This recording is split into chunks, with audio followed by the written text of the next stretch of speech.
Hi, I'm Walt Medlin of the Bariatric Medicine Institute, BonusLife.com, and I'm making a brief video for my website just to, if you push the button of am I a candidate for bariatric surgery, because there's so much misinformation out there, I want to briefly discuss it. Long form is in person always, and consultation is never wasted time. Everything historically has been hinged on this body mass index, which is your height and your weight in a calculation that comes up with this number of, you've probably heard of the thresholds of 30 and 35 and 40. Is that getting on the video? Yeah. So 40 has traditionally been the cutoff early on from 1991 for studying weight loss surgery. And 40 is what insurance companies got hung up on. That is not where the science is. Certainly insurance companies mostly cover BMI down to 35 with medical problems, but usually people don't even know all their medical problems. So don't let that hang you up.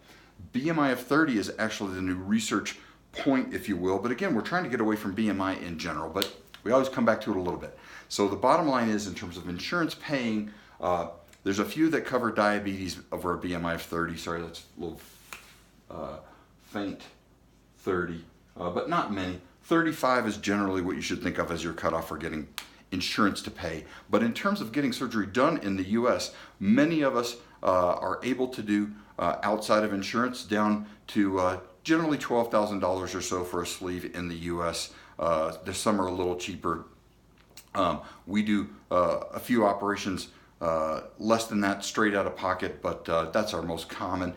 There are a lot of people with other medical problems where we can add on surgery if we're already in there taking care of a problem. So that may not be as low as your cost is, and that's another reason to come see us before you go somewhere else. So, but the science for diabetes definitely shows, especially for Asian American background and Asian folks in Asia, BMI of 27 is quite reasonable to consider treating diabetes. The same thing for heart disease, blood pressure, cholesterol and lipid problems, fat problems. BMI of 30 is perfectly reasonable.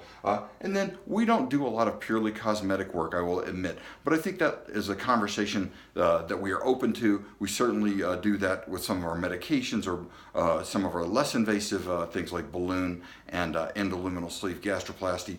Again, not a lot for that, but it's a legitimate line of care. It's just not something that we're used to discussing in the bariatric surgery community. So I hope that's helpful.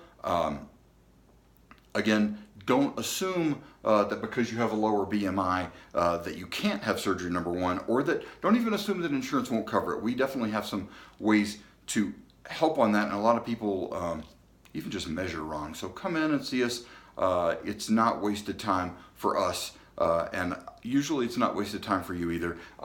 Partly also because surgery is not the only tool to treat overweight and obesity as well, and we can maybe help you reinforce or find other tools in our toolbox to discuss. Thank you so much.